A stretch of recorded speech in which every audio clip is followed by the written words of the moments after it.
Constance Carter. I'm sitting here having a conversation with my very best friend, Glenda Owens, who also happens to be my office manager at Catalyst Real Estate. But we're having just a conversation as we always do. And I said, you know what, I'm going to record it because I want to share number one, what real friendship looks like. But the other thing is, we were just talking about the transition that Glenda's had over the past few years, and how it's really impacted her life. And me sitting on the front row and seeing her blossom. We were having the conversation because my husband was telling me yesterday morning, he was saying that he was watching a video of Glenda's birthday, and he was saying how Glenda's just blossomed and how beautiful she is, and how he's just seen her, come out of her shell. And it was like looking, I don't know if it was like he looked at her for the first time or what, but he just, and I was sharing that with her, but we were also talking about where she's come from, because Glenda's been working for me for 11 years. Mm-hmm. Gosh dang it. I know. That's a long time. I know. So, and when Glenda first came, she was heavier, but I saw potential. I saw who she was, and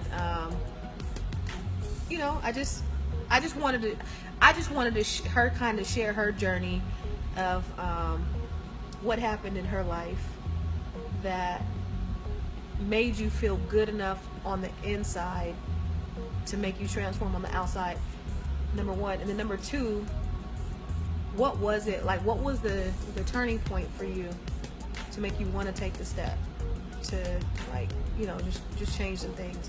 And then number three, how does it feel today? Like, where are you at? Okay, so the first number one was me and you had a conversation when we were at the other office, and you gave me a task. You told me to go home and... Okay, so what was the conversation about? Like, how did it... Tell a little bit about the conversation that we had. We were talking about how I was just kind of down on myself, shy, hiding in the corner, always hiding. She was a hider. Like, she was didn't want to participate. Didn't want to be seen, mm-hmm. ever. Didn't want to go nowhere. Nope. Always wanted to be in the house. Mm-hmm. And so you told me to do affirmations. Yeah. And so she gave me 5 affirmations to do. 3 affirmations. Was it 3 or 5? I thought it was 3. It was, you're beautiful, God loves you, I can do all things. I can do all things. So it was 3 things. Mm-hmm. It was, I'm beautiful, mm-hmm. God loves me, and I can do all things. And I said to look at yourself in the mirror and tell yourself these 3 things every single day, whether you believe it or not. And so what happened the first night? So the first night, I couldn't even look myself in the mirror. I was like, I couldn't do it. So I was like, this is stupid. Yeah, I was like, this is stupid. I would just stand in front of the mirror and look down and say it. And then every day after that, I was like, I gotta do it. And so I would eventually start looking at myself in the mirror and saying it. And then we were on a group chat or talking on the phone in the office one day, and somebody said something about being beautiful or something, and I go, oh, I'm beautiful or something, and then I told Constance after the conversation, I was like, I would have never have came back with that, because she was feeling herself. Yeah, I would have never said that to her. No, to who? It was me, you, and Sheila. Yeah. And so I would have never said that, and so that's how I knew it was working. When you start happened. to speak stuff in the atmosphere, and it starts to resonate on the inside, because it's just like what we talk about, life and death being in the power of the tongue. Mm-hmm. So if you're saying negative things about yourself, if you're saying that I'm broke or I'm this or I'm that, well, what's going to happen? All of those things are going to be so. Mm-hmm. So you saying I'm beautiful, you started to feel beautiful.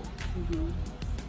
God loves me, and you knew that God loved you, and then you knew that you could do all things, and so that led to number 2. What did you do? What did you start doing after you start feeling good about yourself? Well, number 2 was when I started to lose the weight. But how much weight did you lose? I lost 80 pounds. She lost 80 pounds. But the turning point for that was I took my family to Six Flags, and everybody was getting on the rides, everybody was getting in the go-karts, and I was walking around. I sat on the bench the whole time, and I was sick as a dog. I was tired. I didn't feel well, but I was just being a champ for the family. And I came back to the office Monday, and I was like, okay, Constance, I'm tired of sitting on the bench. And she was like, sitting on the bench, there it is. And so I took the steps to